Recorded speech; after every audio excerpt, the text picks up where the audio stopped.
Last week was one of the most exciting races in history, filled with side-by-side, 3 and 4 wide, wheel-to-wheel, nose-to-tail action. We go from the 2-mile high banks at Michigan to the 1-mile flat oval in Chicago. CART prepares for another wild ride.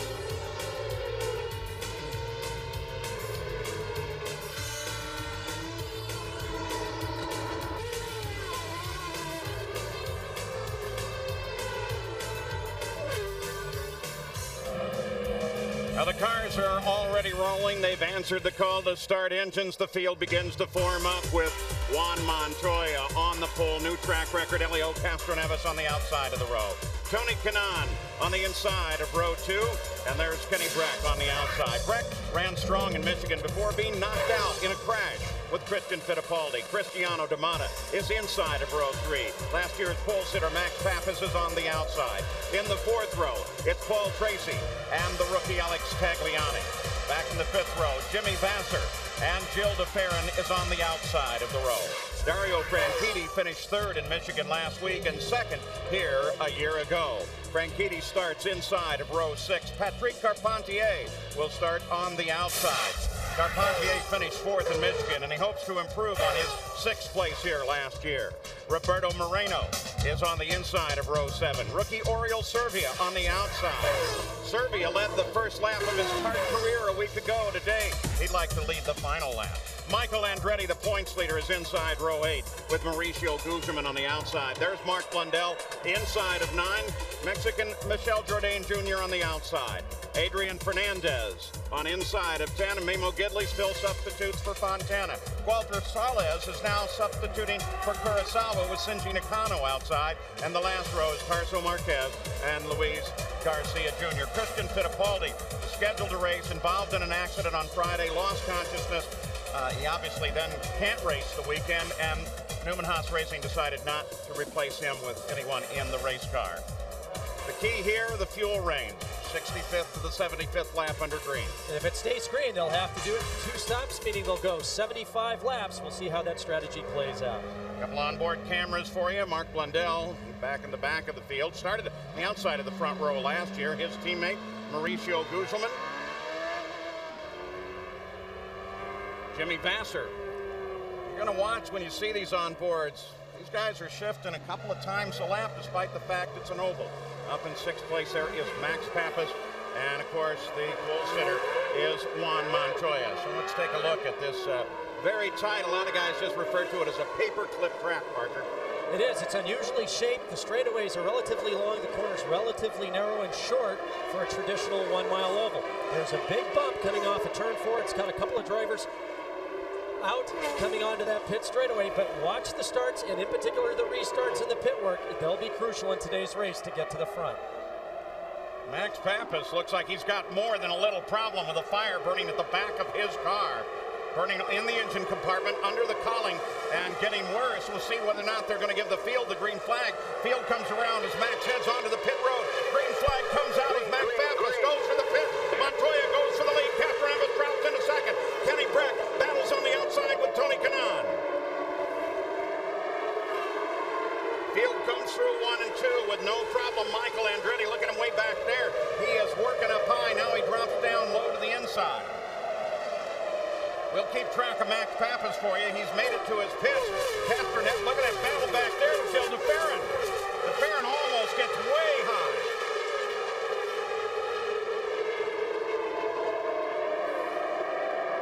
We saw that opening lap. Jimmy Vasser on the move, getting by Tracy. Coming forward now. Dario Franchitti going down the inside of Alex Tagliani. A lot of people predicted there wouldn't be passing here, or it would be very difficult to pass. But I think the rain now has washed away that single line groove, and now look at the teammates. Carpentier and Tagliani go at each other. At the same time, keep an eye back there. Michael Andretti just ahead of Oriol Servia. Anybody's going to make early moves. Going to be Michael, going to be Paul Tracy. Michael's already up 3 spots from 15th now to 12th. Paul Tracy is in 7th. Montoya leads. Castroneves drops into 2nd place. At 2nd and 3rd, Kenny Brack and Tony Kanaan begin to argue with one another. Gary Gerald, what's the story on Max Pappas? Well, he came in here with a lot of fire right behind him on the body work. They popped it off. They hit it immediately with buckets of water. Everything was extinguished. Nobody has been injured. Max climbed out of the car in frustration. He walked around the scoring stand. He climbed on a chair, vaulted over a cyclone fence, and is headed for his transport. He is so frustrated, so disappointed, and he's long gone from pit road. And the second week that he is forced to display such frustration. He is, as Gary says, he's extremely emotional, loves his racing, and lives with his heart on his sleeve. Too bad to see him out so early on. Montoya now begins to pull away with 5 laps complete. Castroneves second, then Kenny Breck. Back in the field, 12th place, Michael Andretti is trying to work on Patrick Carpentier. There's your second place car of Castroneves. And that battle behind him of Breck and Kanaan seems to have broken off for the moment. But look, they're right on top of him. There's Cristiano D'Amata as well.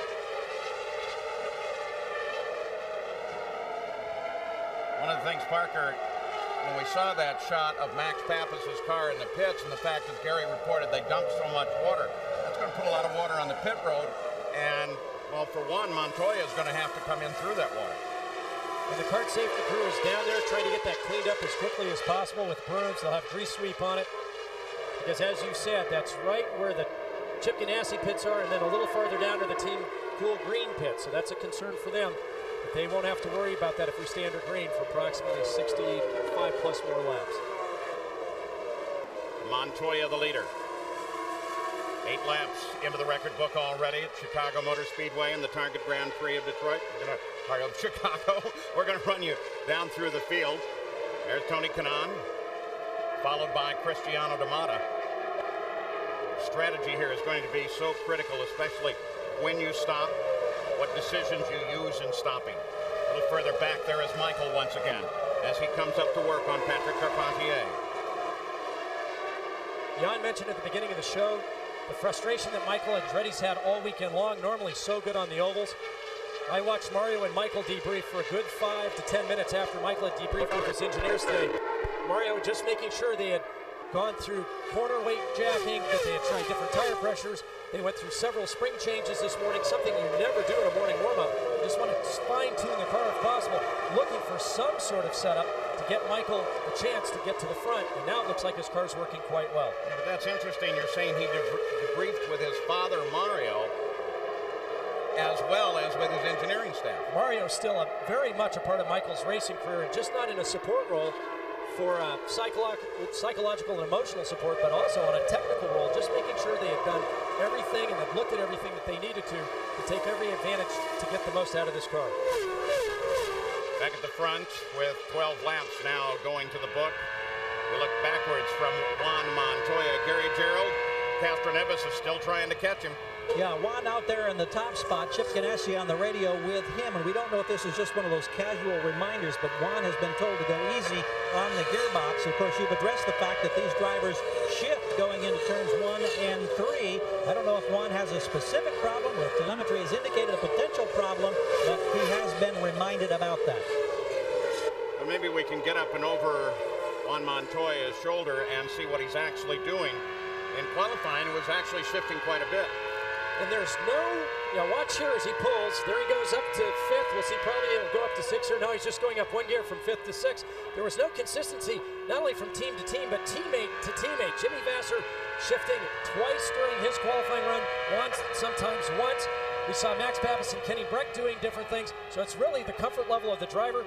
If they need to help rotate the chassis, they'll go down an additional gear, use additional torque to help turn the chassis. If the car's a little bit loose, they sometimes might only shift once to relieve the back tires of some pressure, allow the car to be a little bit more balanced going through the corner. Castroneves remains in second place. What are they doing over in the Penske camp, Yandy? Well, right now they're enjoying watching him running around in second place, but they did have a concern in practice, and that was when Helio Castroneves did long runs. He got a bad vibration. Actually, a couple of drivers did, and they think that it's related to tire wear. Now, of course, they have changed the setup on the car so they won't experience that same sort of tire wear. But Parker, as you know, with all this rain, the track is more green and it tends to wear the tires more, certainly in the early portion here. And the big concern for the drivers is that if you pick up a vibration, especially in the back of the car, the teams will normally put you instead of taking the chance of something going wrong at the back of the car and causing an accident. Well, they got a smooth start here. They've been running smoothly ever since, with Juan Montoya running up at the front of the field. You are on board with him now.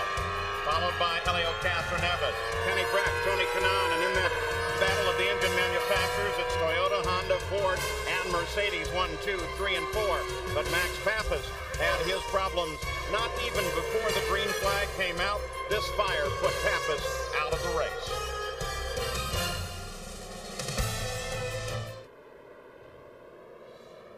Back at the Chicago Motor Speedway, the Target Grand Prix of Chicago, they are slower now because the yellow is out. It is out for debris on the track. But just as we went away from you, Mark Blundell had a problem. They started seeing smoke at the back of the car. He came into the pits, and it was just pouring smoke by the time it got here. Now, they had made a change on that engine this morning, Jan Beekes. Yes, and let's find out what happened. Mark, I know you had an engine change this morning. Was it related to that, do you think? We lost an engine this morning, unfortunately, and there seems to be some problem again in the rear of the car there, and something gone on, but you know, it's just very frustrating. We're trying very hard. We're having a lot of bad luck, and I know everybody's putting all their efforts and their commitments together, but we're just not getting it to come together for us on race day, and it's costing us dearly. All right, thanks, Mark. Thanks. Mark Blundell, who started on the outside of the front row last year, is out so very early on. That means the entire front row from last year is out early. Michael Andretti on the pit road coming in. Look to be in the pit lane, Mike. It's Swiak on the radio. Hit your marks. Michael coming in, getting out of sequence. This is very close as to whether or not it's a 2 or 3 stop race. So you gamble, maybe get some track position here later on. Here's Andretti now for service.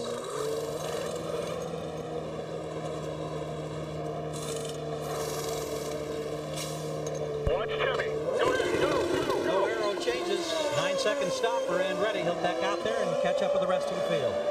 Also stopping at the same time was Shinji Nakano, Memo Gidley, Tarso Marquez. They all made stops, and those stops occurred on the 22nd lap. We'll be back with the green flag when we return.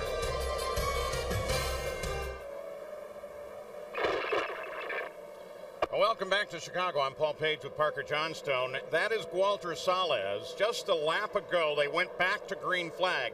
As soon as they did, there was an incident in turn 1. It involved Salez and Gidley. Parker?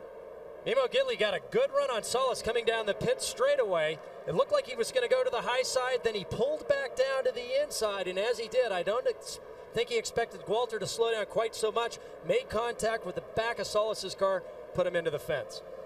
2 replacement drivers.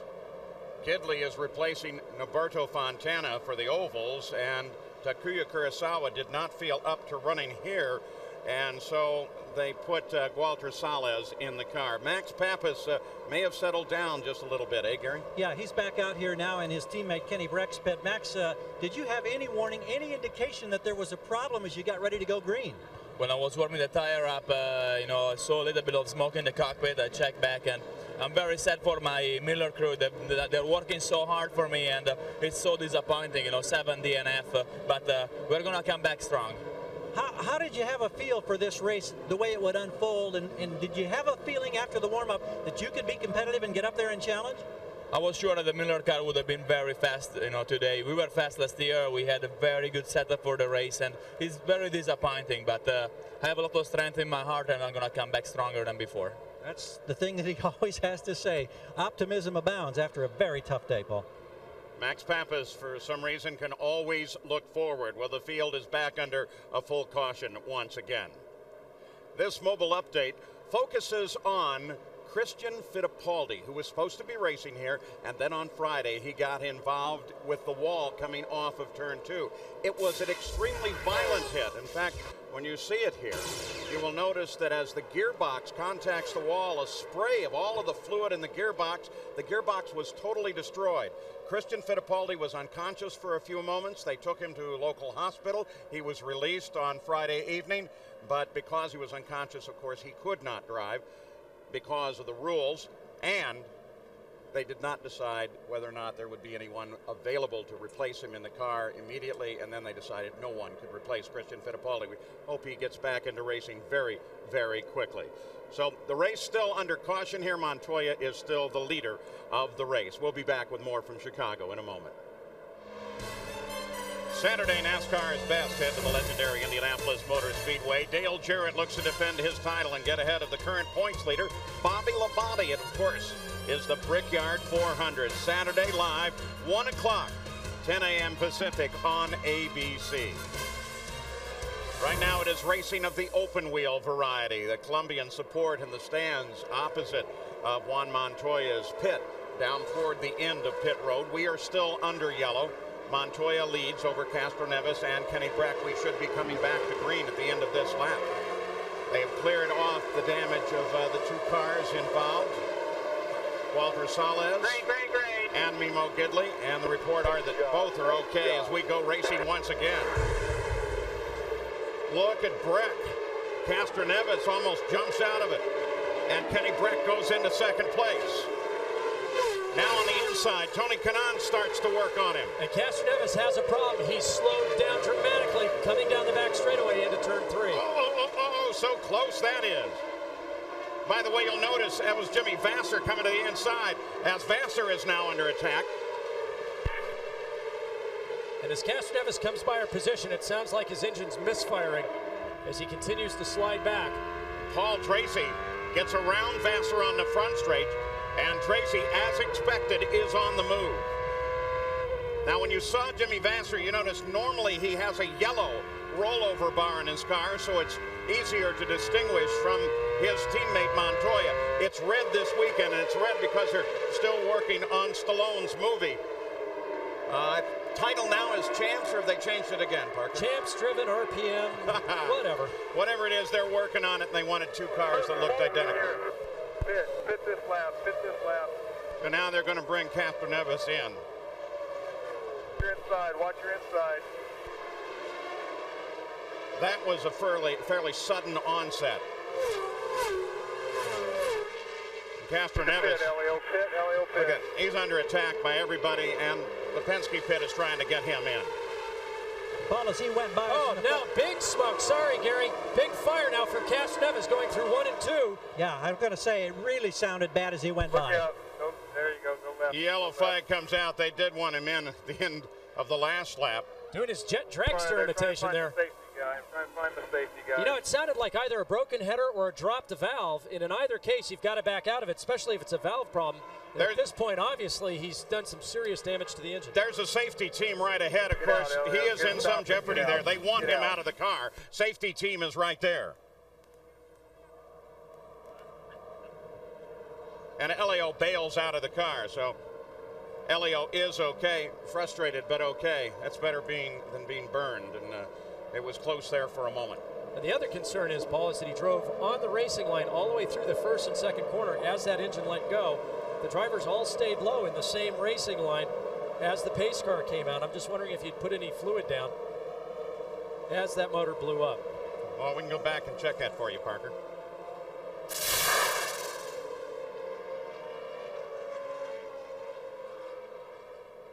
And you can see he's right down on the racing line. At this point, he's got to be putting something down on the racing surface. You can see the back of the car move a little bit as he came over the painted stripes. As soon as he could, he got the car off the line and as far over to the left as he could.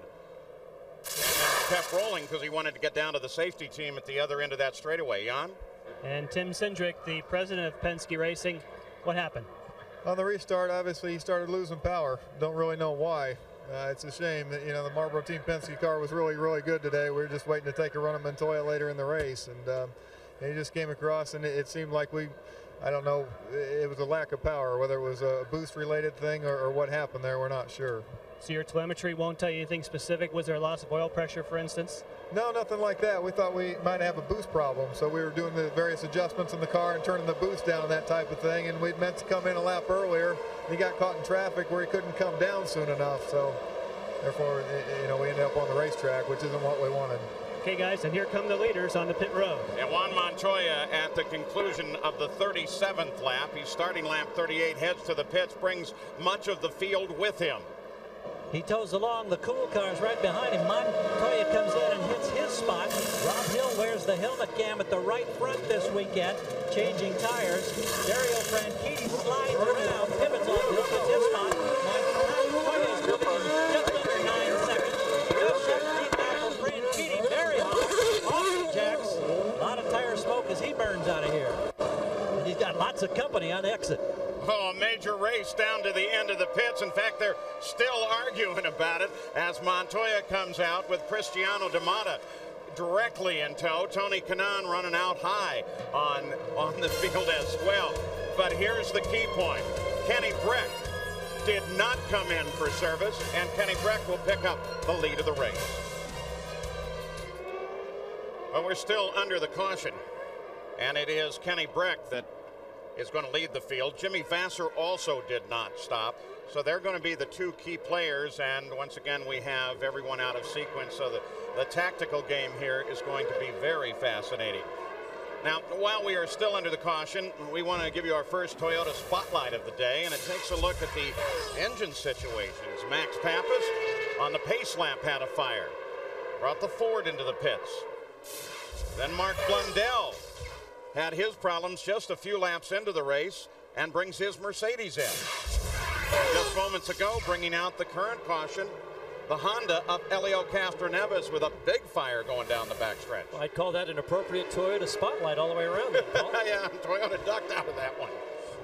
So Kenny Breck, Jimmy Vasser, and Michel Jourdain Jr. will lead the field back to the green flag. But remember now, the game is at play.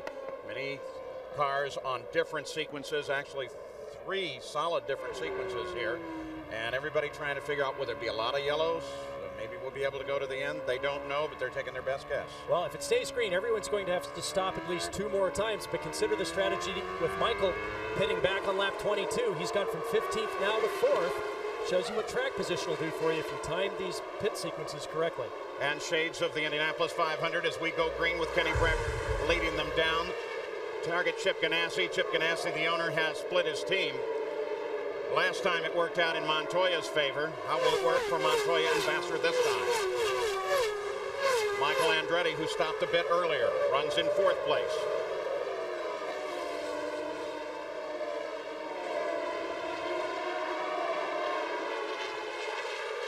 And a little further back there, you can see Cristiano D'Amata trailing Juan Montoya. Great pit work by the PPI crew, picked up a couple of spots. Paul Tracy directly behind him had a bit of a discussion with Tony Kanaan about who exited the pits first, but now Tracy has moved in front of Kanaan on the racetrack. The view back from Montoya. 2 Toyota-powered cars. Obviously, we've got a Lola chassis with Montoya following, a Renard chassis of Cristiano D'Amata. D'Amata was the quickest in the test that they held here a few weeks ago. It's been quick all weekend long. Thought he had his best chance of winning coming into this race.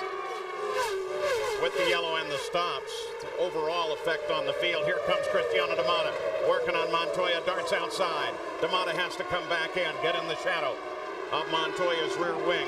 D'Amata and Kanaan swap positions.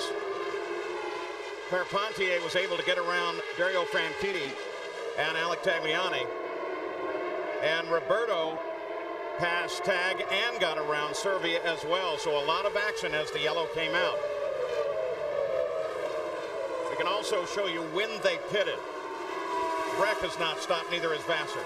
Andretti stopped early with that group. And then on the last yellow, Montoya and much of the rest of the field all made their stop. So that's going to be interesting as we get down to the last laps of this race.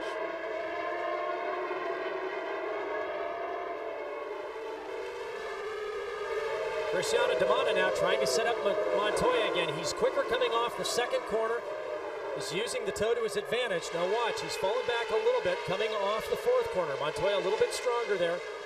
Watch Cristiano D'Amata, goes down the inside looking for clean air. He's able to pick up the throttle a little bit sooner than Montoya, picks up the draft coming off the corner. And now Cristiano's just trying to figure out how to work him. You can see Montoya blocking the low line coming into the corner. Cristiano D'Amata has to fall back in line. Montoya a little better coming off the 4th corner. Paul Tracy and Tony Kanaan both lined up just behind this fight. I spoke to Cristiano a little earlier. He said that although there were a lot of lead changes, a lot of passing at Michigan, he said it was relatively easy. He was looking forward to the challenge here. You have to be a little bit more technical, a little bit more surgical. Really plan out your move in order to make the pass stick here at Chicago. Back at the front of the field, it's Kenny Breck, Jimmy Vasser, and Michel Jourdain Jr., who I personally expect a lot out of. He's still quite young and still trying to make his name in the sport, but he currently runs in third place. Jan Bigas on the leader. Yes, we were talking about the pit sequences. It turns out for Kenny Breck, he has just a little less than a half a tank right now, so they figured, well, let's not pit and let's go ahead and take the lead. So he still has quite a few laps that he can run in the lead before he'd have to come on pit road. 52 laps, 225 the scheduled distance. There is the front of the field, and here is Vasser. Jimmy told me after this morning's practice that he had the car the way he wanted it. He just didn't know what the track was going to do. They had a little bit of understeer. He just didn't know if the track would go loose or would go to push. And he said, I think we've got what we need, but it's really up to the track at this point. And obviously his car's working quite well. Now I have the report from the kart officials. Walter Salas is okay, no injuries in his accident with Gidley. And of course we saw Gidley climb out and move away from the car pretty quickly, so the assumption there is that he's okay as well. There's Michel Jourdain Jr., the Herdeg car. And the good news is here, he's keeping up with the rest of the leaders at the front, and that's really the mark that you're looking for. Breck, Vasser first and second, Andretti is fourth place.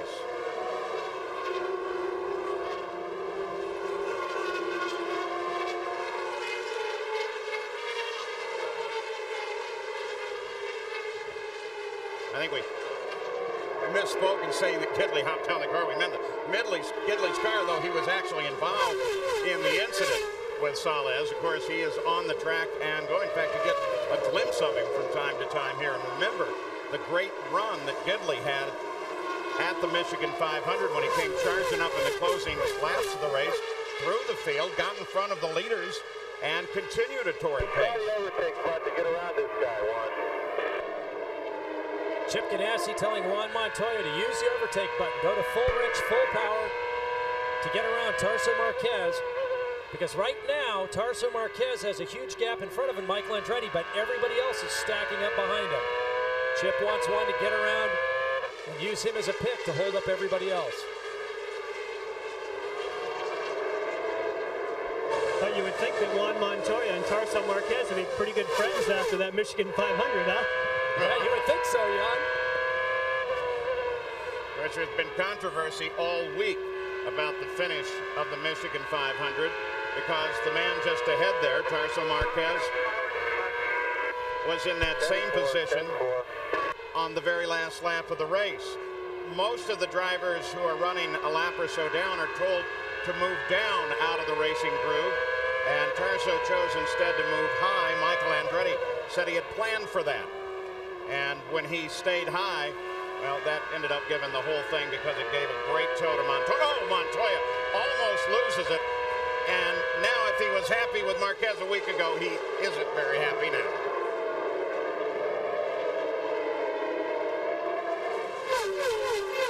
That's one of the few times we've seen Juan get sideways this weekend. His car has been on railroad tracks. We watched during qualifying where the car was just picture perfect. Normally we see him very aggressively manhandling this car. Now watch, you'll watch his left hand as he comes onto the straightaways, push the button to go to the overtake.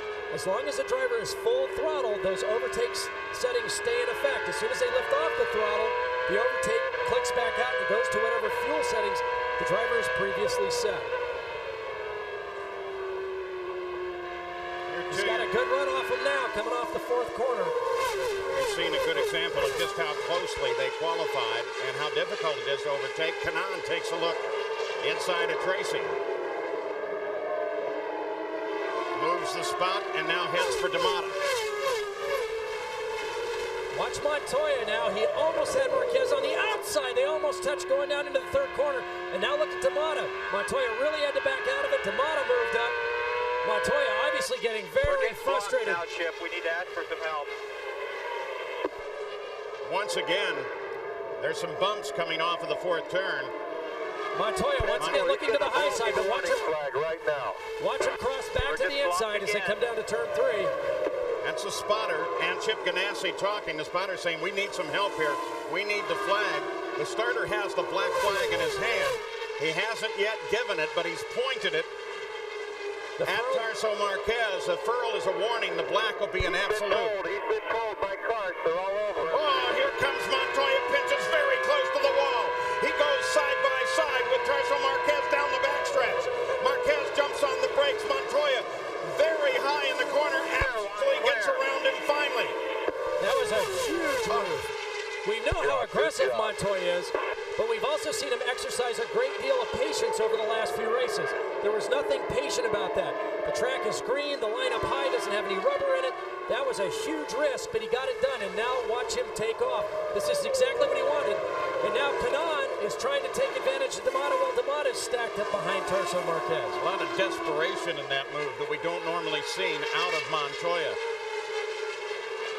D'Amata and Kanaan both stacked up behind Tarso Marquez now. Now watch him set him up. He's been trying the high side the last few laps, but he couldn't make it stick. This time, you can see the black groove down on the inside. He's up in the gray, just forces his intentions. Marquez nearly walks him out to the wall, gives him a little bit of room. Marquez a little bit quicker down the back straightaway, but then Montoya makes it stick under braking on the high side going into turn 3. So now Cristiano D'Amata has the same trouble, doubled with the fact that perhaps his closest friend in the world, Tony Kanaan, is right behind him and working as hard as he can on him. And because he has to poke the nose up under Marquez's wing, when he comes off of the 4th turn especially, he will tend to have the car jump out sideways on him. And now at this point, you would expect the kart officials to once again give the furl black flag to Tarso. They just can't give it for Montoya for him to get by, because now D'Amata and the rest of the group are having the same problems that Montoya did. But we see that the starter from kart, Jim Swintel, has the flag in his hand, but he has not waved again at Tarso Marquez. And in his defense, it's not entirely Jim's decision. Look at how much in just those few laps Montoya has been able to pull out once he was around Tarso Marquez. The decision is made by everybody up in race control, and the final stamp on it comes from the chief steward of the series, Kirk Russell. That's certainly true, but at this point, Montoya is going to do everything he can to extend his lead while he knows everyone's blocked up behind Tarso Marquez. Here is Kenny Brack. He is still the leader. Brack is 1.8 seconds ahead of second place Jimmy Vasser. And really now, with Montoya on the fly, only about 6 seconds ahead of Montoya. On the other hand, because of Marquez's presence in the field, in 6th place and running a little bit slower, everybody else is about 5 seconds behind that lead group. And once Montoya got around Marquez, he's made up 2 seconds in 5 laps to the leader, Kenny Brack, pulling away from this group.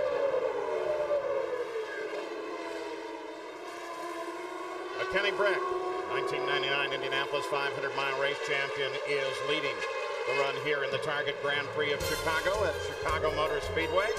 But this year's Indy 500 winner, Juan Montoya, is in 5th and trying to work his way up through the field as that engine battle continues well here on the mile at Chicago.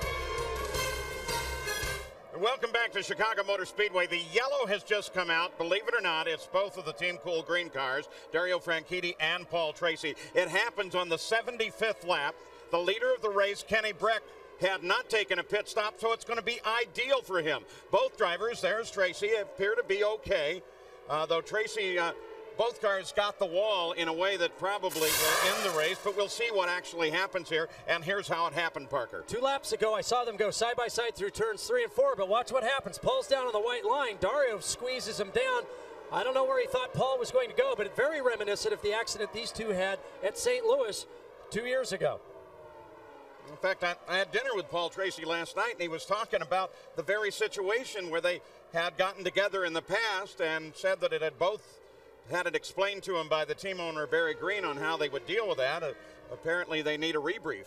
Well, and the problem you had there is that Dario came down to take his line. Paul was 3/4 of a car length back on the inside. And very difficult visibility problem, just like we saw with Christian Fittipaldi last week and Kenny Brack coming off that corner, but you've got to leave the guy room. If you don't know where he is, you've got to leave a lane open. Dario came down. Paul had really no place to go other than lower over the paint. Chose not to do that. And it looks like both of the cars, other than the rear wing mount being broken that we know for sure on Paul Tracy's car, the rest of the chassis seems to be okay. Now, the crew is taking the attitude like both of the cars are going to be easily repairable. And, of course, changing the rear wing is not all of that difficult. But get on out. Nope, that's it. Maybe not. Changed their mind there once they saw it. So Paul Tracy climbs out. Here's another interesting problem that, not a problem that has developed, but it's a possibility to consider. As Paul Tracy climbs out of the car, the pits, Parker, are still closed. We now finishing 77 laps. The fuel strategy is so very critical here, and Kenny Brack has not refueled at all during this run. Could he be running out of fuel? Well, we calculated the fuel window to be between 65 to 75 laps. Keep in mind they've had lap 19 through 24 was yellow, 26 through 31, 35 through 42. He should be okay. Now watch the two green cars as they come down into the first corner. Paul goes low looking for the inside line. Watch Dario now. At this point, he doesn't know where Paul is. He comes down to take his line. Paul's 3/4 of a car length back. They make contact left rear to right front. Paul takes the brunt of the damage, damaging the rear wing as he makes contact. Dario on the throttle trying to keep the car from contacting the wall, just like St. Louis a few years ago. The plus on the green board means that the pace car has gathered up the field. The pits are now open, and Kenny Brack will be leading the field in. Jimmy Vasser right behind him, Jan Beekes. Yes, and the answer to your question, Kenny Brack had plenty of fuel, and boy, did they ever high-five each other when they got this yellow. It's absolutely perfect for Kenny Brack and company. He has to swing around the tires of Cristiano D'Amata. He has a slight bit of lockup, but he stops it on the mark. So not expecting to make any changes for Brack. Fuel's done. Kenny Brack stalls it. Oh! Gary. Montoya goes by. Vassar gets out. A whole host of cars now at pit exit. That's a tough break for Kenny Brack. And he's still sitting here, Gary. They have not been able to refire the car. Oh! Unbelievable. Comes in the lead, stalls it. I guess the only good news, it's under yellow. Not all that good a news, though, when you think about it. Danny Sullivan used to say there's only one letter difference between champ and chump. You come in as the leader, and then you have something like that happen, stalling the car on the way out. Now, in Kenny Brack's defense, these cars aren't like your basic street car. You just don't dump the clutch and pull out of there. Very small flywheels, very small clutches. They're very difficult to get going. And remember, their rev range is usually 6,000 to 16,000 RPM. Unless you just light it up, it's very easy to stall. And you can see, just didn't get the rear tires spinning enough to get it launched out of the pits. Not a frustrated crew there, is there? So Kenny Brack may have handed away an absolutely great situation as he rolls out onto the course, gives Montoya the lead. And Kenny Brack, with that falter in the pits, drops well down in the field to 16th position. Now, for a moment, let's talk Parker, about Tarso Marquez, because he currently runs in 9th. When we were watching all of that with Montoya, he was running in 6th, and the pass for Montoya was a pass for position. So Tarso doesn't have any real obligation to move over. He's trying to hold that position. Yeah, in fairness, I mean, it's fighting for position. He wasn't blocking. He wasn't trying to run anybody up into the wall or down into the paint. So really, the black flag, now that we sat back and thought about it a little bit, that's a very tough call. Obviously, he's holding up the line, but he's got a right to fight for that position. If he were a lap down or several laps down, that'd be a whole different story. Not trying to make nice there either. I have an entirely different opinion when somebody is running off the lead lap and is holding up the leader of the race. In 2 weeks, we'll be back with more kart action. Andretti, Montoya, all the other guys. I'll head off to Lexington, Ohio. It's the Miller Lite 200 in 2 weeks at 4 o'clock, 1 Pacific on ABC Sports. So once again, the versatility of the series begins to show as they change from a super speedway to this short oval and then to the road course at the Mid-Ohio Sports Car Course. The view down on the paperclip from the Honda Helicam and comes to the year at Sportsman's Park. And they race horses. You hear Chip Ganassi cheering his driver on. And another motor sounds like it's let go on that restart. It sounds like Tarso Marquez definitely has an engine problem as he tries to bring it back up to speed. Fell way back.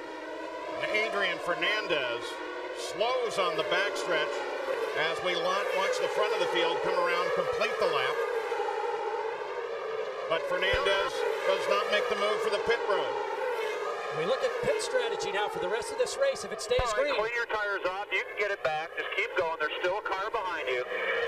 they only have to make one more stop. Track position is everything, and I think, Paul, in that last stop, there must have been several teams that did not change tires because they gained so many positions during that pit stop. I wasn't able to keep track of everyone. It's going to be interesting to see how this unfolds if it stays green. Kenny Brecht finds himself out of the lead and into this battle. Oriol Servia just in fact served him up. Servia takes 12th, Brecht is 13th.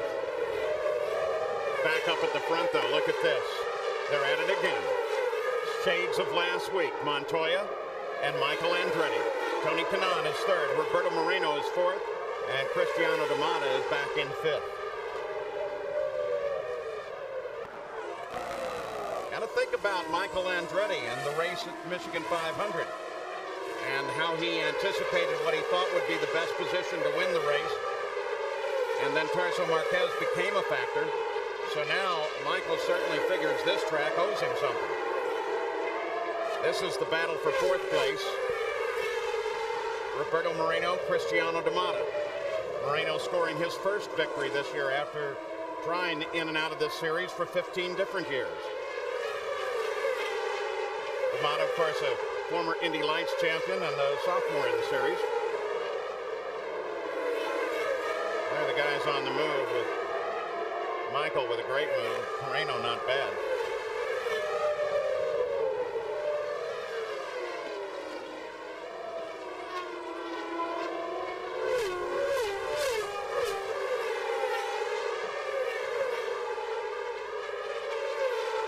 On the 89th lap. Look back in the field for the Forsyth cars. Players Forsyth team. Alex Tagliani, the rookie on the team, is in front in the blue and white car. That is good. That's a good exit. And just behind him is Patrick Carpentier. Carpentier managed a second. He has yet to win.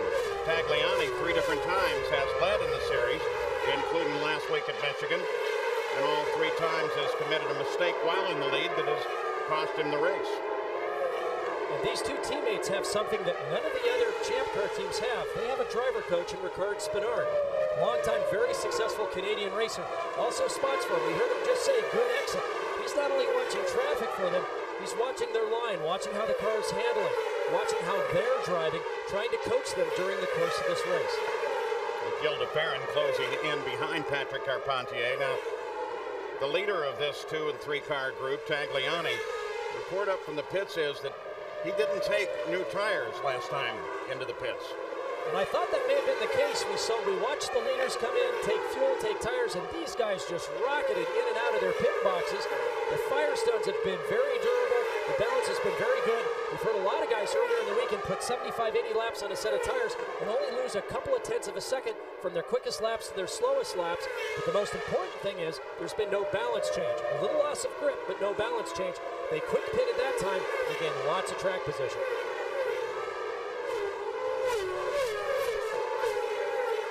Again, the qualifying speed so very, very close together.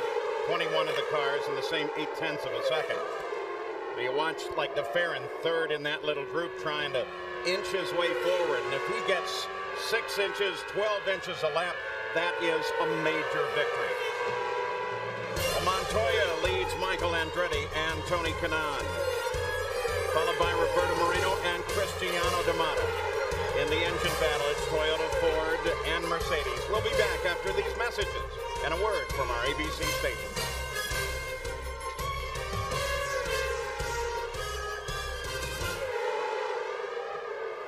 ABC Sports is at the Chicago Motor Speedway for the Target Grand Prix of Chicago. I'm Paul Page with Parker Johnstone. Jan Beekes and Gary Gerald are pit side. We are just crossing over the 101st lap. The leader of the race is Juan Montoya, and shades of just a week ago at that great run at the Michigan 500, Montoya and Andretti. Michael Andretti is second. They battle at the front of the field. Currently, it's Tony Kanaan who sits back in third place. Early on, we had some very interesting situations with engine fires, and now the race seems to be running rather smooth. One car slowing coming off of turn 2. Looks like Luis Garcia Jr. Looks like it's another engine as well. As the rest of the field slows down, that is Luis Garcia Jr. And the caution flag is out. Now, just a few moments ago, you saw the two Barry Green cars get together and come out of the race. Gary, I wonder how Barry's feeling about all that. Well, we will find out. Barry Green is the owner of this team. We have seen this in the past. You've probably had this type of conversation with your drivers. Can you tell us what happened and what have you learned from talking to your drivers thus far? Well, I haven't reviewed the tapes, Gary. Obviously, I'm very disappointed for the team. It was, we were in the race. You know, the cars were running well. They're both reasonably happy. Paul had just lost, 3 or 4 spots, and I don't know whether, for whatever reason, he got a bit anxious. But I think he saw a hole there and got alongside Dario, and Dario didn't see him. It's tough to pass here, and Paul was trying to make up a few spots that he just lost, so it's just not a good day for a team called Green. I guess for an owner, it can't be a finer line. You want your driver to be aggressive, but maybe not too aggressive.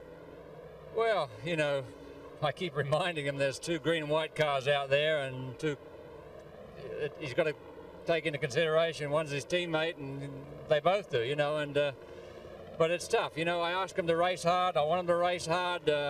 If the champion's still fairly wide open, they can both do well if they have some success, and they're trying. And in this series today, it's tough. Thank you, Barry. Thank you.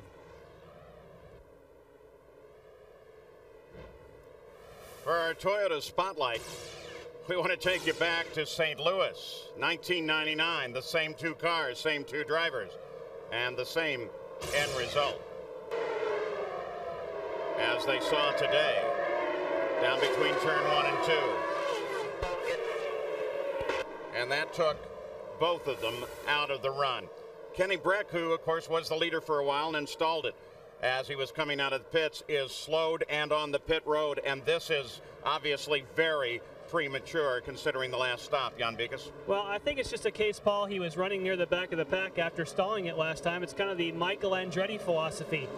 You're not running up there in position. Just take a chance. Go ahead and take a pit stop now. It should be a real quick one because he won't need much fuel. They'll go ahead and slap some tires on just to give him some more grip. And, I kind of have a feeling that he's going to have some huge revs when he goes to drop the clutch. At 10.4, he certainly wouldn't want to stall the thing twice. Parker Johnstone, as we watch Kenny Breck come out, they have two-way radios back and forth to their individual pits. Does a team like Cool Green ever think, well, let's put the 2 drivers on the same frequency and let them talk it out? Well, you got to remember your first and foremost competitor is your teammate, because he's the only guy in the paddock that's got the same equipment that you have, the same aerodynamicist, the same shock program. So really, I think most guys come into the pits, the first time that they look for other than their own is their teammate. So the last thing you'd want to do is actually be talking with your teammate, unless it was an endurance type series, you could really work together. Here it's every man for itself, and Barry Green's got a difficult situation because he wants these guys to run very, very hard. He just doesn't want them to run into each other. Here is Memo Gedley on the pit road. The rest of the field still circling the mile here at Chicago Motor Speedway under caution. We're on the 106th lap, and it's still Montoya and Andretti at the front of the field. We'll be back. Well, we're still under caution here at Chicago Motor Speedway, so a good time for our mobile update. We want to show you the training ground for the Champ Cars. It's the Dayton Indy Lights Series. They had a great race here today. And in that race, once again, we saw very, very close competition, just like we are in the Champ Cars. Scott Dixon won it. He's having a great season. But we want you to see this. Going into the turn, Casey Mears and Chris Manigat, they both get in an argument with one another in the corner, and bam, it takes both of them out of the race. So Scott Dixon wins the race and has the points lead over Giappone and Townsend Bell in the Dayton Indy Lights Championship Series. In the Kart FedEx Championship Series, the Champ Cars, we're still under caution. And at Chicago Motor Speedway, the lineup here is Montoya and Andretti battling at the front of the field. Tony Kanaan is third. Roberto Moreno now sits back and fourth, and there's the rest of the order for you. We expect them to get this track cleaned and ready to go racing very shortly here. We'll be back. Welcome back to Chicago Motor Speedway. There are the current standings with Montoya leading the field around and most importantly leading Michael Andretti around under the caution. Adrian Fernandez has just headed for the Patrick pits, and you can see by that shot that there is still a fairly extensive cleanup going on. There is Adrian Fernandez as he makes his stop here at this track that the guys call a paperclip, which is right behind the Hawthorne race course and was the Sportsman Park as we look from the Honda Helicam down on the track. They cover it back over with dirt and continue the thoroughbred racing here when they're not racing the cars. Now, when you have a long caution like this, sometimes a little too much free time, too much conversation. On the two-way radios, the pits will sometimes tell them the truth, sometimes lie to them, and Gary, sometimes just have a good time. Sometimes they give us a chuckle. Patrick Carpentier is running in 7th place. He picked up one radio conversation that he's saying to his crew that he knew it wasn't over yet, meaning the race, obviously. But then he says, and this is a bit of a mystery, can I choose the spot where you kiss me? So he's anticipating big things before this afternoon is over. And we picked up a radio transmission from the PPI crew talking to Cristiano D'Amata saying, hey, you're doing a great job. Keep doing it. If you finish where you are right now, you'll be able to buy a home entertainment center for your apartment when you get back to Miami. Like you said, Paul, these guys are trying to encourage their drivers. Oftentimes they just flat lie to them, say, hey, you're the fastest guy on the track, when clearly they aren't. And sometimes they use other methods to try to get the most out of their drivers. And what other gifts do we have for you, Parker Johnson? Well, the lovely Carol Merrill behind door number 3. Currently offering a goat. Sorry, you've lost. So 112 laps complete by the leader. We track not only the front of the field, but the Budweiser Hard Charger Award, currently led in that contest after 11 of the 20 races by Luis Garcia Jr., followed by Cristiano and by Michel Jourdain Jr. Right now, Luis Garcia is out of the race, but you've seen that Cristiano has been more than a little active in the battle thus far. Still continuing that cleanup down in the first and second turn. Here's your full field as they stand at the moment and as they will come back to green. With this long caution, Parker, some of the tactical game is going to go away. It's going to go to pure racing. Well, it will. Right now, fuel is not a concern. They'll have one more stop left. Just a matter of whether it'll stay green or go yellow. Track position is everything. We're going to see guys on this restart take some big chances, I think, because they know that they're going to run out of opportunities as we've just passed the halfway point. And theoretically, you're going to have to make that stop on the 150th lap. Don't forget, next Saturday, the Brickyard 400 from the legendary Indianapolis Motor Speedway. It's Dale Jarrett trying to defend his title and get ahead of the current points leader, Bobby Labonte. He'll try and do it on the 2.5 miles of Indianapolis at the Brickyard 400. ABC Sports is online at abcsports.com, part of Go Network. Well, we've still got quite a bit of a run here. A great view from the grandstands. There's not a bad seat in the house here at Chicago Motor Speedway. Still under the full course caution, and that's why right there they're trying to get the oil dry off the course. And of course, with a racetrack like this, you put oil down, you want to be very, very sure that that racetrack is ready to run again. The pace car, though, begins to accelerate away from the field as Montoya bunches him up for a second. Michael Andretti surges forward, looking for the opportunity. You call the green. Green flag really is the critical moment because that's your best chance to pass. Michael Andretti doesn't get a shot at it because Montoya jumps on the throttle and pulls away. Tony Kanaan comes off the corner in third place. Patrick Carpentier comes inside of Jimmy Vasser to do battle with him side by side through the first turn. Bottled up behind Roberto Moreno. You can see the left front or the right front wing plate of Carpentier there on the inside. Carpentier's got him. Carpentier makes the move. D'Amata also got around Moreno. You can see the back of Moreno's car moving there. It's DeFerra now looking around The inside, then the outside of Jimmy Vasser. And now it's Joe DeFerrin that doesn't seem to want to go away as he starts to work on the 7th place Jimmy Vasser. And behind DeFerrin is Mauricio Guzman. Now still thinking back to the incident involving Barry Green's cars, one of the drivers, Dario Franchitti. What's his story? Dario, can you tell us what happened? Have you had a chance to review any of this, and what are you feeling right now? I'm pretty upset. I haven't had a chance to review the accident. I don't know what happened yet. I'm going to just go over to talk to Paul right now, and we're going to see what happened. It's a bit early to say. You know, I didn't see Paul coming down the inside. I don't know how far along the inside he was. It's just unfortunate that both Team Cole Green cars out of the race, and this early in the race wasn't good. The fact that this has happened in other seasons, not thus far this year, does that factor into this? Is that important? Well, we've been told before not to raise Barry's, had a word with us, but again, we have to see. You know, was it a mistake by Paul? Was Paul alongside? Far left alongside? I don't know. I haven't seen it. I can't comment on it. And once I've seen it, I guess we'll have to say a bit more. All right. Thank you, sir. Thank you. Well, I guess we'll be checking back with both Dario Franchitti and Paul Tracy, though probably not before this day is over. That's going to be a fairly long conversation.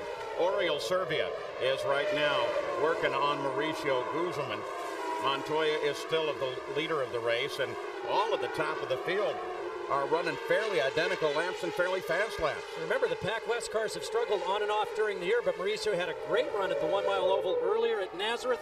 He had a great qualifying run at Cleveland, and it looks like today he might have another good car underneath him and might be able to head his way back up towards the top 5, maybe even a podium, depending on how this unfolds. Look at this, Michael Andretti on that last lap, nearly a mile an hour faster, and closed back in on Montoya. The battle begins again. Fastest cars on the track consistently have been Montoya, Fernandez, and Kenny Brack. Right now, I think it's a matter of just turbulence, traffic, and Montoya has consistently been able to pull out 3/4 of a second and then hold them. Right now, Michael making a serious charge to try to close that gap.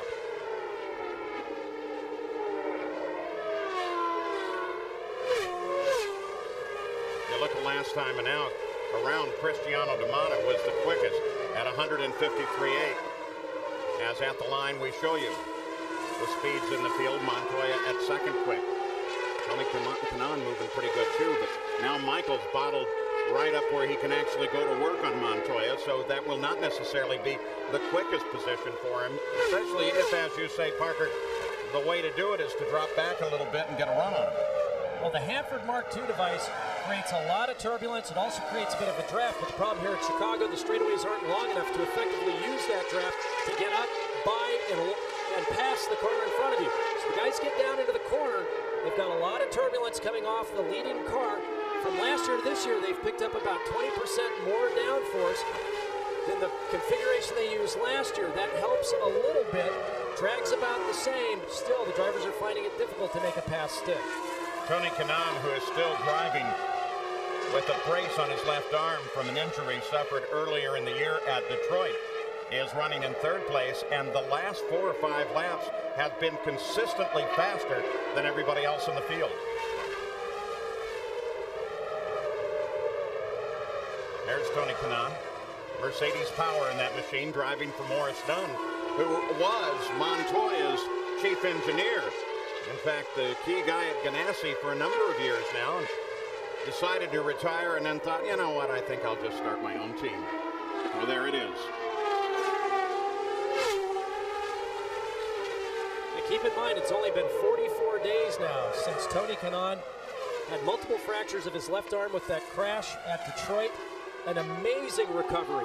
Shows you what the determination of a 25-year-old who's highly motivated can do.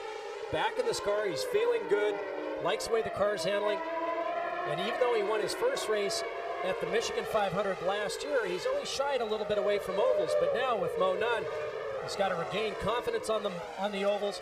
He's been driving very, very well, showing a tremendous amount of speed. Montoya and Michael Andretti still run at the front, separated by 0.4 of a second. Jan Beekes. Yes, I just went down and spoke with the Newman Haas crew for Michael Andretti. And remember that Michael was saying they were lost this morning. They would be lucky to run anywhere near the front. So I asked Peter Gibbons, did the racetrack come to you, or did you guys pick the perfect setup? He says, Well, we got lucky. He says, you know, even a blind squirrel finds a nut every once in a while. Well, that, as Parker mentioned earlier, a lengthy conversation between Michael and his father, Mario Andretti. And Mario, Parker, you said, just ticking off each and every item. Mario wasn't trying to second-guess the engineering staff. All he wanted to know is to make sure they had gone through every single possibility to examine whether that would positively affect the car or not. And Michael was nodding his head, telling his father what they had done. Mario just not being a coach, but just making sure that everything possible was being done to give Michael the best car. Michael's great experience, though, allows him to know what that car needs to feel like from full empty tanks. We've seen this time and time again. He may not have the best of qualifying on the ovals. Once the green flag comes out, he just rockets to the front. Here's third and fourth place. Tony Kanaan, there's Cristiano D'Amata.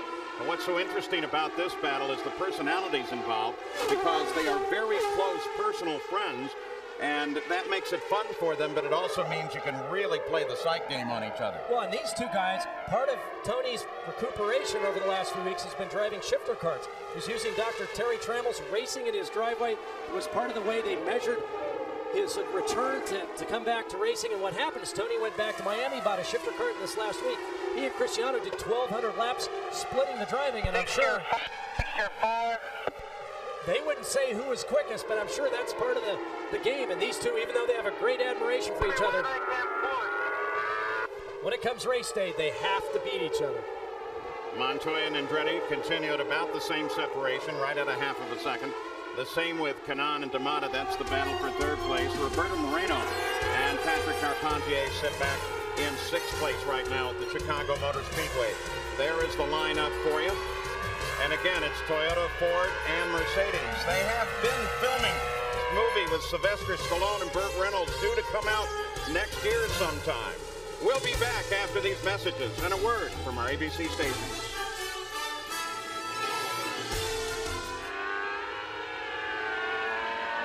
Back at the Target Grand Prix of Chicago, the Kart FedEx Championship Series.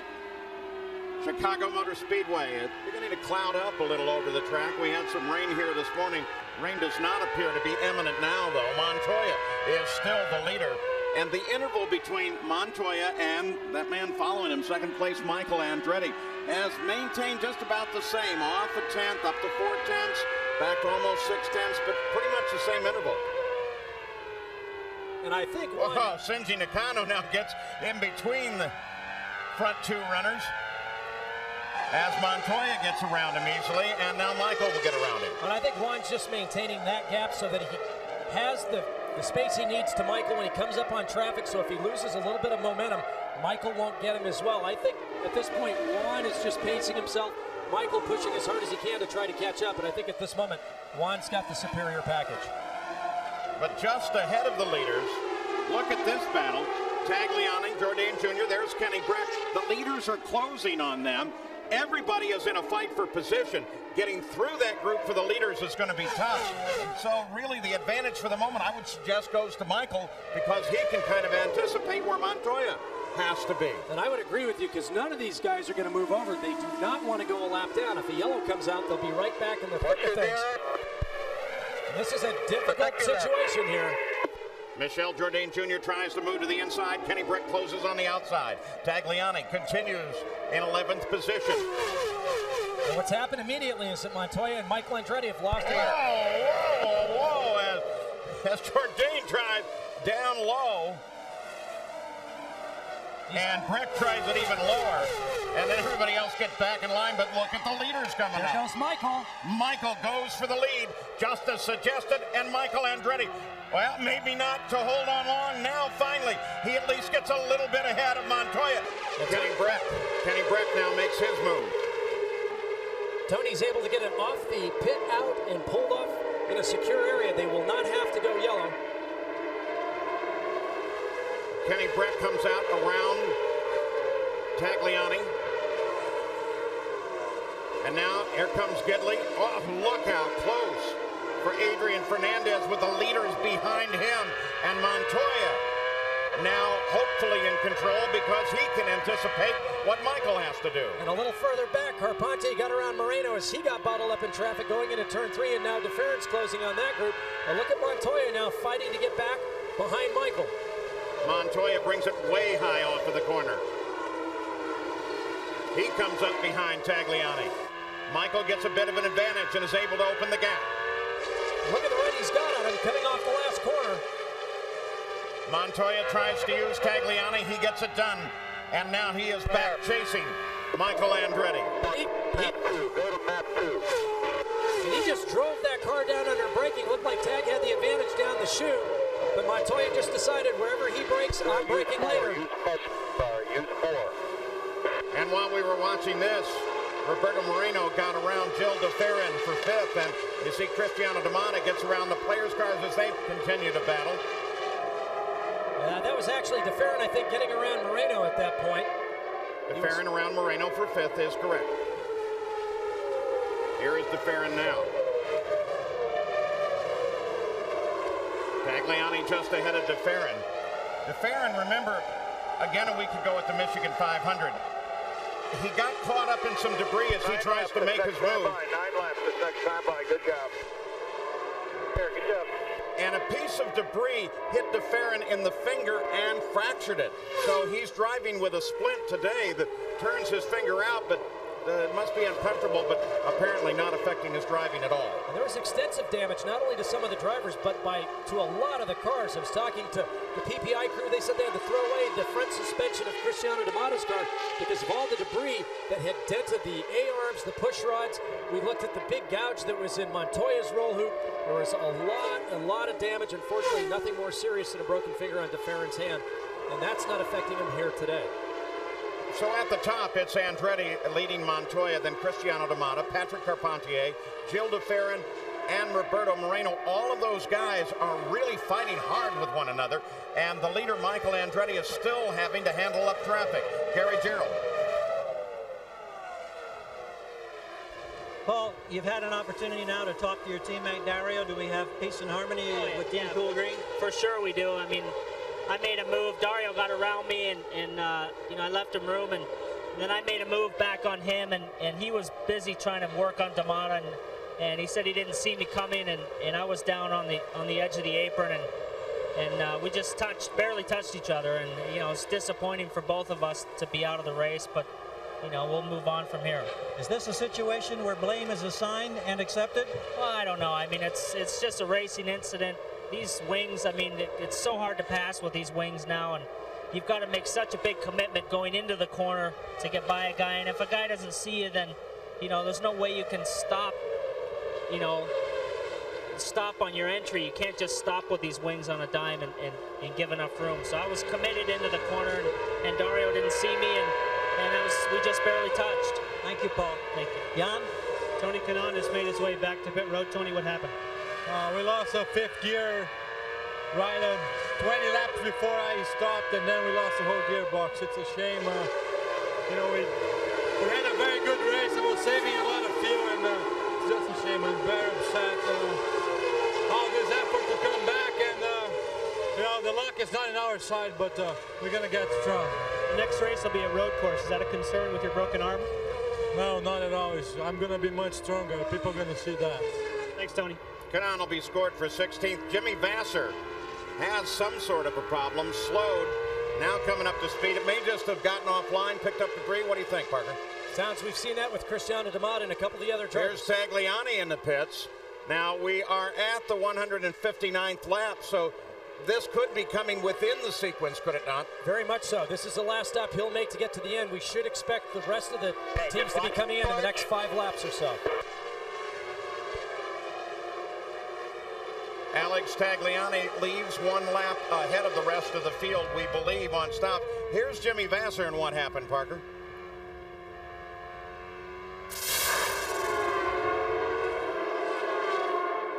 Comes down the inside, tries to carry a little bit too much speed, slides up high, gets in the gray.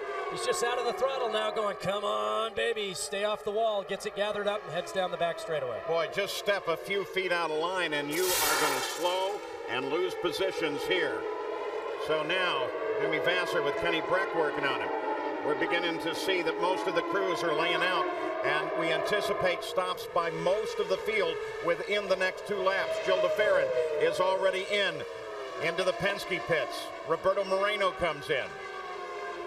There's Gil.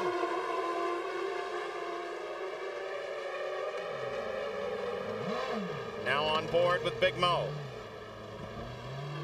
Andretti and Montoya stay out. Up on your wing. Ready. Oh, let's go, boys. Let's go. That's the boys. Here's a fight for the lead as you anticipate both of them in shortly as Montoya takes the lead back away from Michael Andretti. Now Montoya's got a lot of traffic in front of him. Reverse situation that we saw before. Michael got bottled up behind this group. Montoya with a head of steam was able to draft up and make a move down the inside. Cristiano Damata comes into the pits. Oriol Servia into the pits, and apparently some problem with the car. There he just came past Damata just came past Servia's pits. You can see at the edge of the screen the water as they douse the car heavily. Oriol Servia starts to get out. They're putting him back in. They just had a flash fire. They dumped a lot of water on it. He climbed out. Now they're getting back in. So not just a little confusion for Oriol Servia. They splash the car with water. The fuel is methanol. The water dilutes the methanol. The fire goes out. Here's the leader of the race, Montoya. Excuse me, this is Jimmy Vasser. Again, the rollover bars are red on both cars for this event. And Jimmy Vasser heads down to the Chip Ganassi pits. Montoya stays out. So does Michael Andretti. Gary Gerald? We're 2 pits away, waiting for Michael Andretti as we eyeball up the line, and we see Jimmy Vasser coming in to hit his spot for his final stop.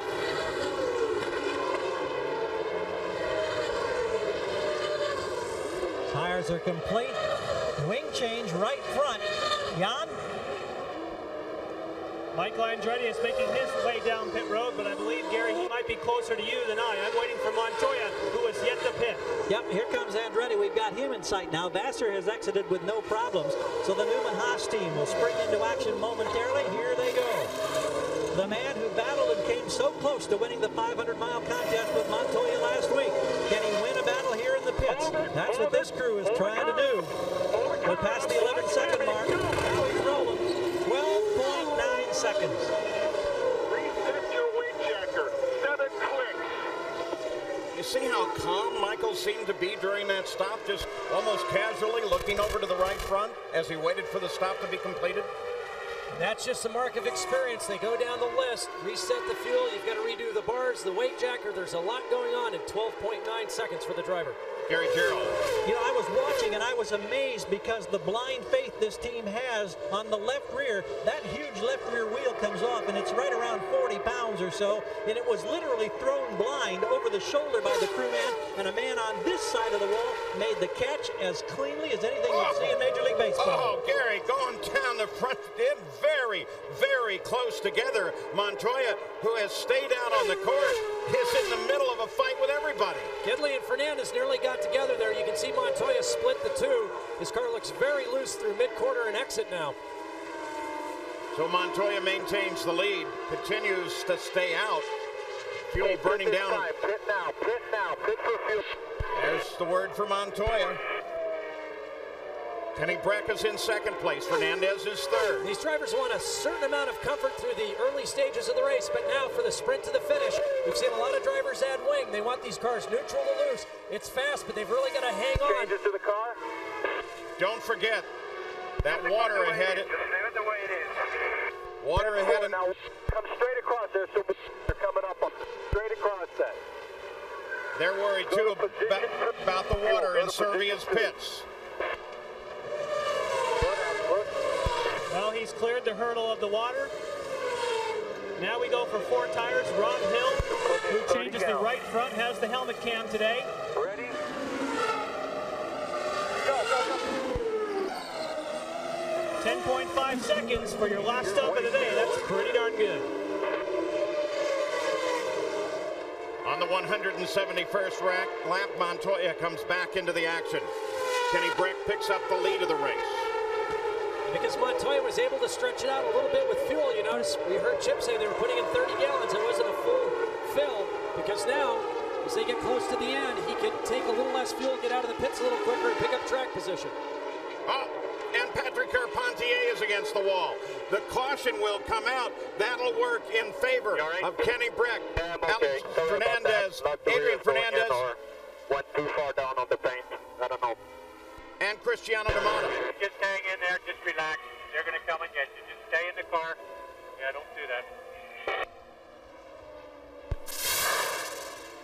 Here is Carpentier.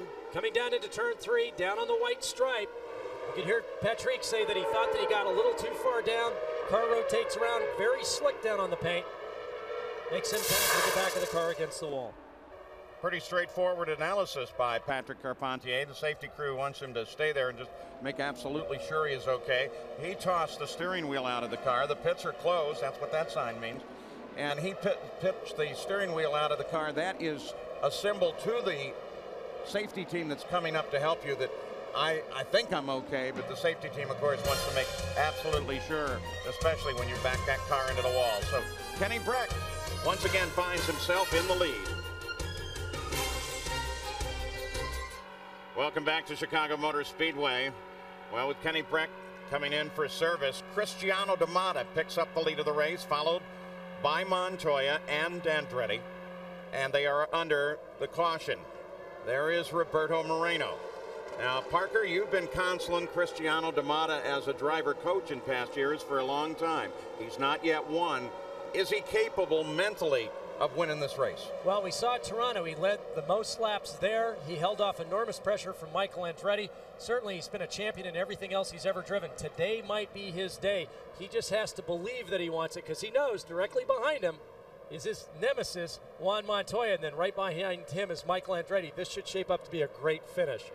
I asked him at Michigan, and he said, I can win. I know that I can win. This is why we are under caution now, as Patrick Carpentier moved around. Michel Jourdain Jr. then lost it, just touching the paint of the white line, which is enough to lose traction, and he got it into the wall. That brought out the caution, and we'll wait for a full report of the condition of Patrick Carpentier, but we believe him to be okay. We heard him clearly talking on the radio.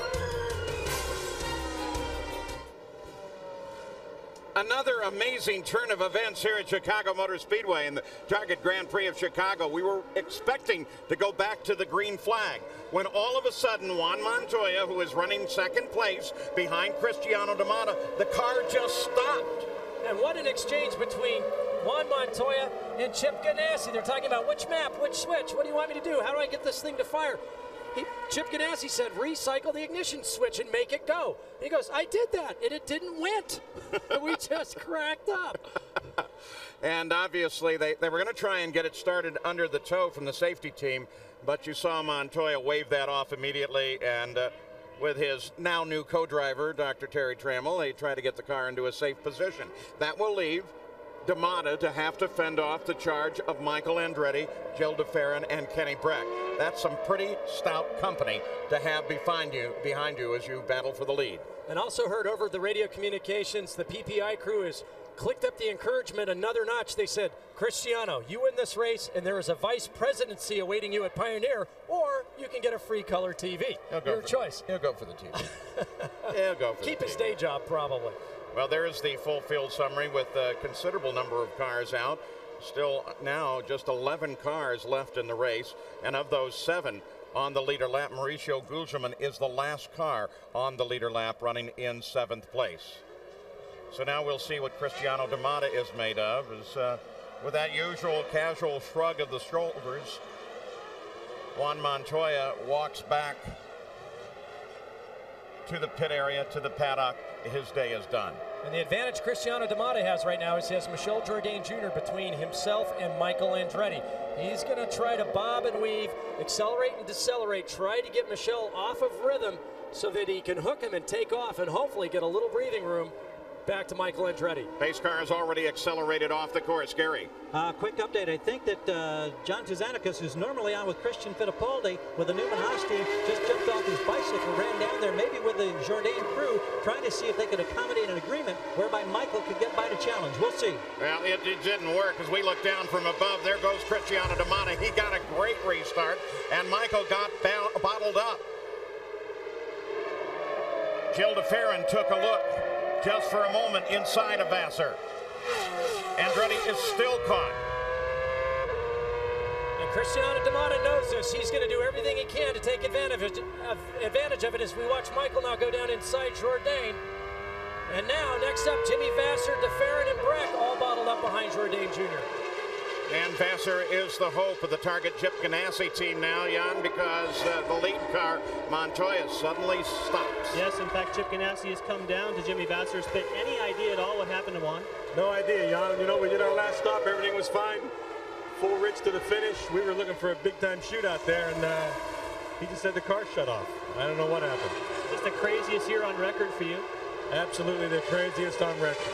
All right, well, we hope Jimmy can pull to the front. Thanks. Oh, was that close enough for you when DeFerrin got around Vassar? Look at Vassar. Flip the wheel back. Now Kenny Brett comes around him.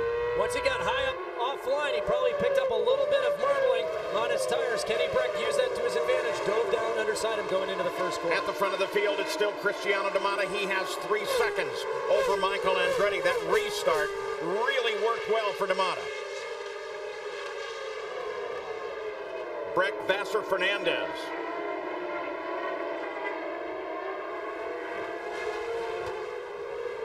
Cristiano D'Amata went through. Now here comes Michael Andretti. 3.6 seconds back on the last lap.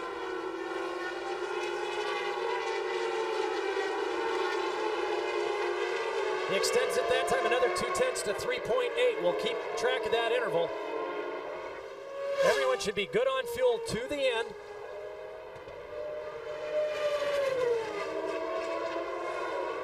Cristiano D'Amata arrived this weekend with a big smile on his face after being quickest in the test session a few weeks ago. When Cristiano arrives at the circuit happy, things usually go his way. They've just had a lot of little things go wrong, but he's been quick for a number of races now, as well as his teammate Oriol Servia. This team is definitely on the upswing. Look at Kenny Breck as he tries to work his way up through the field, currently running in 4th place. A little further back, Roberto Moreno. He's the 6th place car. 5th is Adrian Fernandez.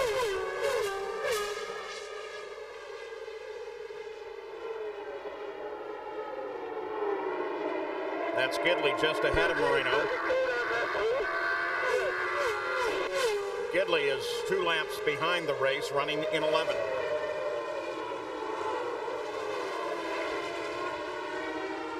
Gugelman right behind Moreno. That will be a battle for position if Gugelman can catch Moreno.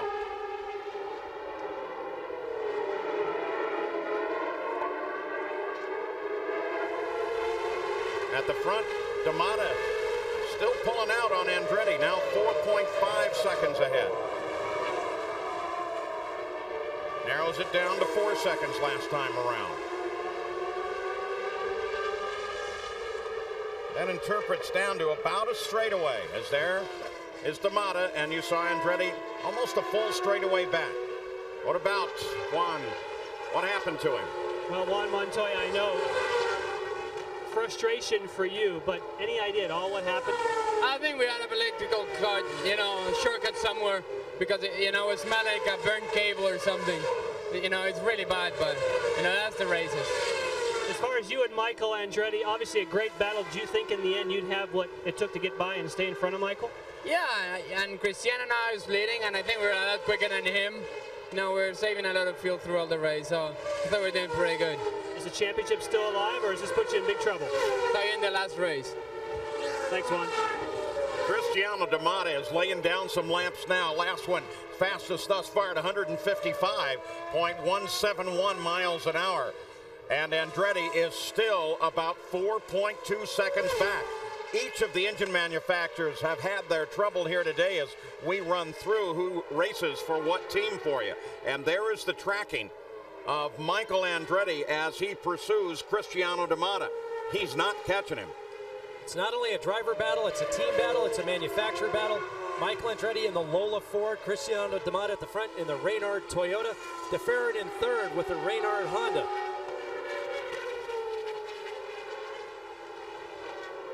Interesting contrast, 1st and 2nd. The longtime veteran, Michael Andretti, former series champion, most wins of the active drivers. And he is chasing Cristiano D'Amata, 123 pounds soaking wet in his sophomore year in the series, who has never won. He's been up in the front, but he has never won a Champ Car race. He now works on the 196 sixth lap. 195 are complete. And there is the top of the order for you. Toyota, Ford, Honda, the front three. At the Chicago Motor Speedway, Cristiano D'Amata may in fact be looking at his very first victory in the Champ Car. So there still is some distance to go. We just crossed over the 201st lap. His last win for Cristiano, should he win today, came in the Indy Lights Championship in 1998. And Cristiano has been maintaining, Parker, you've been tracking it, 4.2, 4.1 seconds ahead of Michael Andretti. The only thing he's got to be careful of is not getting too complacent. He's got Mauricio Gugelmin, Memo Gidley, and Alex Tagliani directly in front of him, about a quarter of a straightaway ahead. He wants to make sure he doesn't get caught up in this fight so he can get clear of them prior to Michael Andretti catching him. It's interesting to watch the line difference, though. Cristiano D'Amata giving himself on the room at the exits, coming off the corners. He's also giving himself a foot or two down off the painted stripe that marks the inside. Michael Andretti, contrastly, is using every bit of road right out to the concrete, right over the white line, trying to catch Cristiano. 4.1 last time by, but now Cristiano is beginning to catch some of the slower traffic. Jan, his car owner is running up and down the pit. What's going on? Yeah, he's trying to catch his breath. We've been running behind Cal Wells. Have you got any help from the teams that you've asked for some help?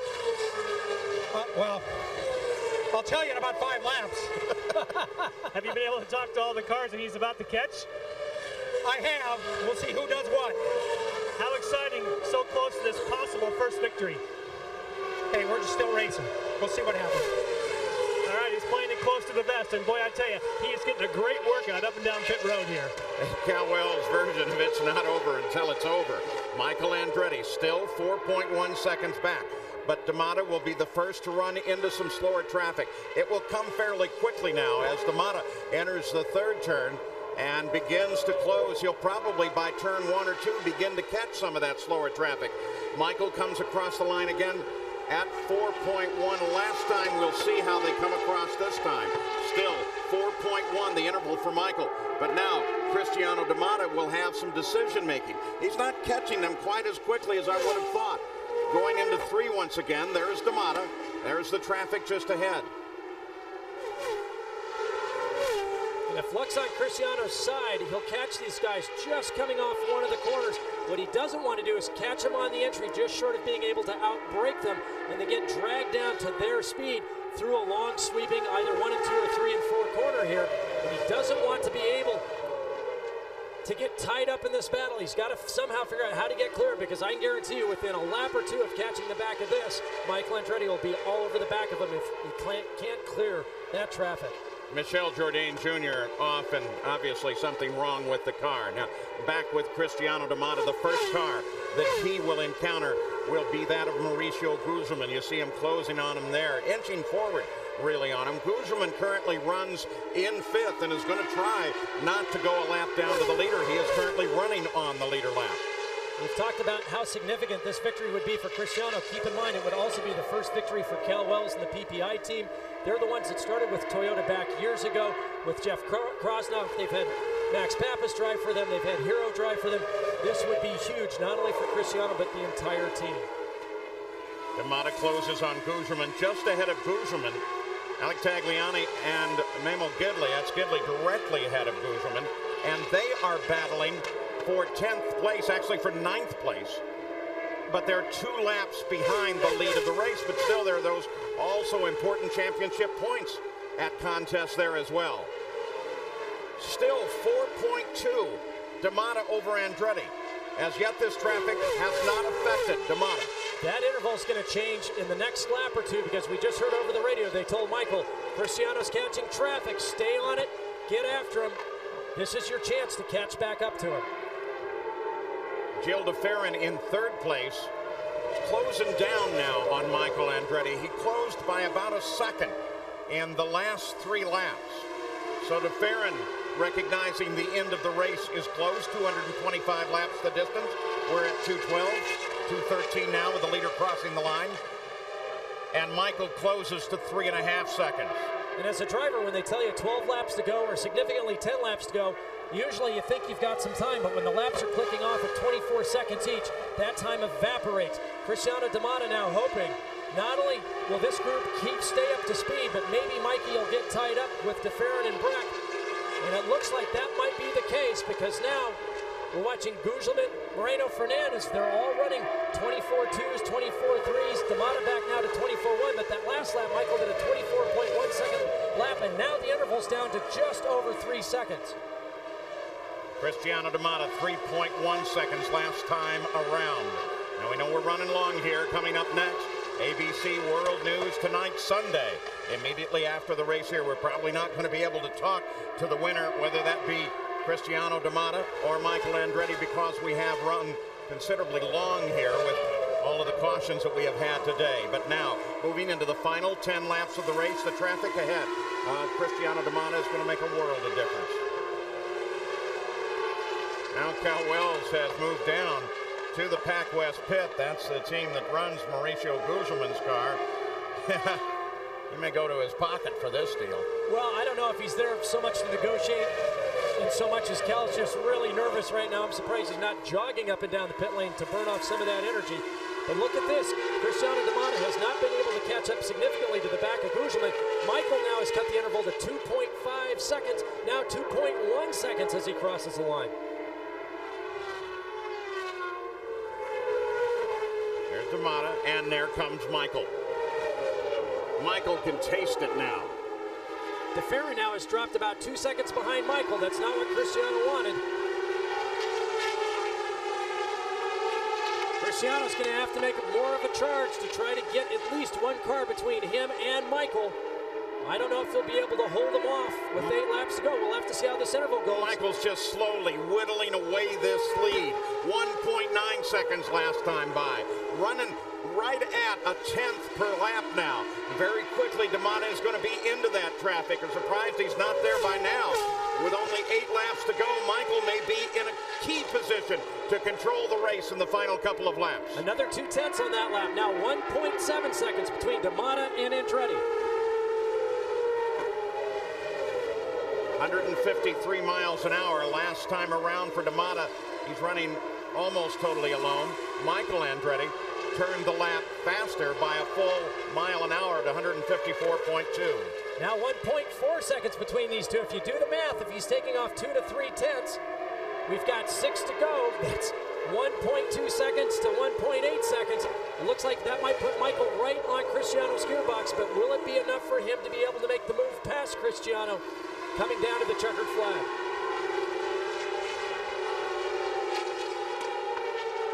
L5, Mike, L5. 1.2 seconds, another 2/10. Michael Andretti continues to whittle away. He's going to be in a perfect position. Here comes Cristiano as he gets down and around Mauricio Gugelmin. We finally get a clear screen there. Mauricio Gugelmin lets him by. L4. And that's the race right there. That's exactly what he needed to do, is put a car between himself and Michael. He's done that. Now if he just runs this pace with 4 laps to go, he should be able to hold off the advances of Michael Andretti and win his first Champ Car race.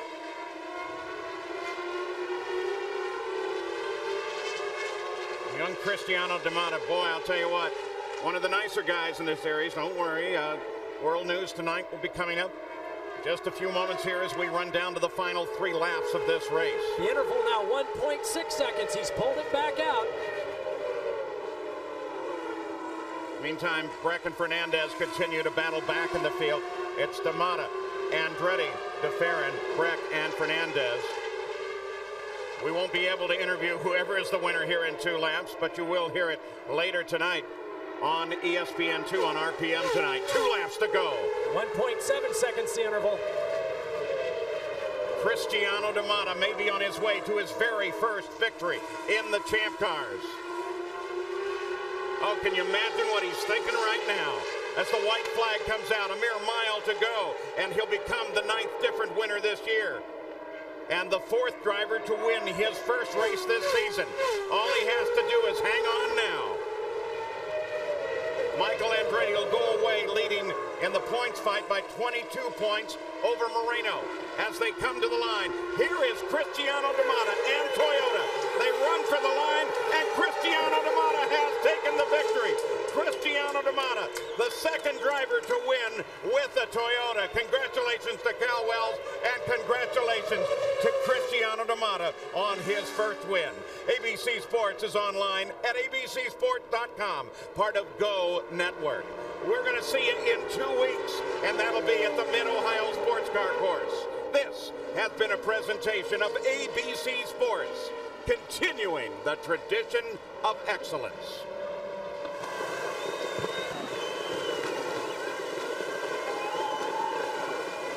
Is it as good as you hoped it would be?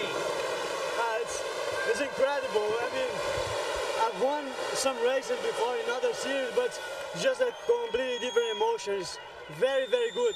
Very, very good. Cristiano, how concerned were you with the traffic in front of you that Michael Andretti might be able to catch you? No, I was under control there, and I knew Guglielmin was ahead of me, and I knew that if I get closer to him, he would let me by, so I wasn't really concerned. I was a little bit that my front tires were going away. I was starting to pick up a little too much push, but everything was fine. After the last pit stop, everything was fine. Have you ever had a better race car in your young championship career than the one you had today from Cal Wells and the team? Well, it was an awesome race car. I just would like to thank Pioneer Crew. They just did an awesome job. Put me in front of Montoya and Michael after the last pit stop. It was just awesome. Very, very happy. I'm worried about when Cal gets up here and gives him a bear hug, whether or not he'll be able to endure. Here's the Brazilian flag. The celebration is continuing. The Target Grand Prix trophy, and a magnificent piece of hardware it is, comes in, and we celebrate a 9th different winner in a race season that is now 12 events old.